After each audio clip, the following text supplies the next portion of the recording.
kondisi Jakarta, baik Jakarta Timur, Selatan, Barat, Utara, sampai Pulau Seribu, bagaimana apakah hujannya intensitas ringan, sedang, ataupun lebat, apakah ada petir, apakah ada angin kencang, dan lain-lain. Ini kita informasikan. Dan di musim penghujan ini kami terus mengupdate setiap jam. Jadi siang sampai dengan sore ini, kita terus memantau. Dan tadi udah banyak media yang nanya, Mbak, berapa genangan. Saya bilang sampai saat ini masih kita data, karena kalau baru 5 menit hujan kan belum ada genangan, Mbak, kira-kira begitu.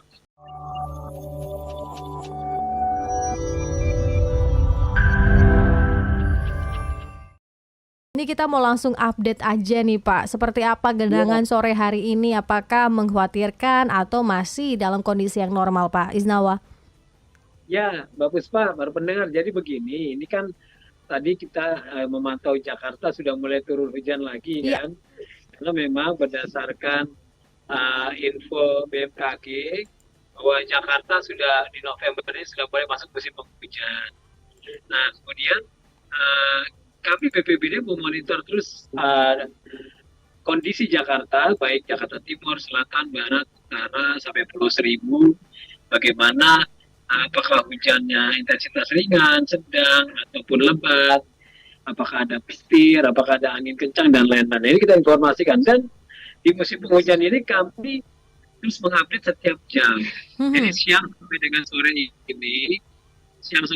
ini, kita terus memantau. Dan tadi udah banyak media yang nanya, Mbak, berapa genangan. Saya bilang sampai saat ini masih kita data, karena kalau baru 5 menit hujan kan belum ada genangan, Mbak, kira-kira begitu. Biasanya nanti kalau sudah setengah jam, kalau sudah 1 jam, baru kita dapat informasi data-data dari tim kami yang ada di lapangan. Kira-kira gitu, Mbak. Iya. Kalau informasi sore ini, Mbak, masih di kisaran di bawah 10 RT lah, Mbak, kira-kira gitu. Baik. Nah Pak, di luar dari itu kita ngobrol-ngobrol santai yang pastinya kalau melihat dari background Pak Isnawa itu nggak hanya di BPBD setahun ini, kemudian juga sebelumnya kita ketemu saat Bapak menjadi PLT Wali Kota Jaksel begitu. Nah Jaksel ini jadi kota yang dalam tanda kutip jadi atensi saat musim penghujan nih Pak. Ini gimana Pak Isnawa bisa langsung mengatasi atau turun ke lokasi-lokasi, terus kemudian apa yang dilakukan begitu Pak hari-harinya? Jadi gini, Mbak, saya kan punya 267 tim reaksi cepat BPBD ya, Mbak. Data kita sebar termasuk juga di wilayah Jakarta Selatan. Memang dari semua wilayah di DKI Jakarta Selatan ini termasuk yang risikonya cukup tinggi terhadap masalah banjir dan genangan.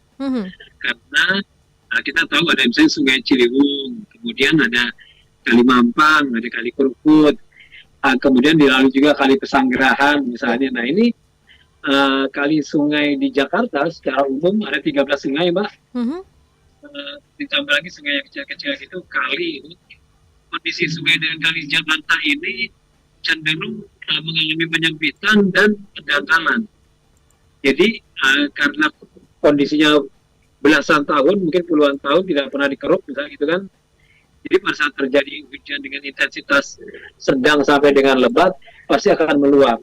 Pasti akan menggenangi kawasan-kawasan perumahan yang ada di bantaran kali dan sungai. Ini juga kami monitor sampai contoh gini, Mbak Puspa.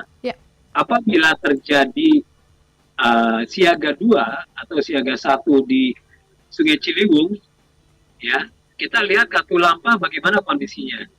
Pada saat Katulampa pada level siaga 2 atau siaga 1, pasti akan ada bahasa tanda kutip kiriman air yang cukup besar yang masuk ke wilayah Jakarta seperti Rawajati, seperti Pengadegan, Kebon Baru, Bidara Cina, Pejaten Timur, itu pasti akan meluap dan menggenangi kawasan-kawasan pemukiman di sekitarnya. Kira-kira gitu, Mbak.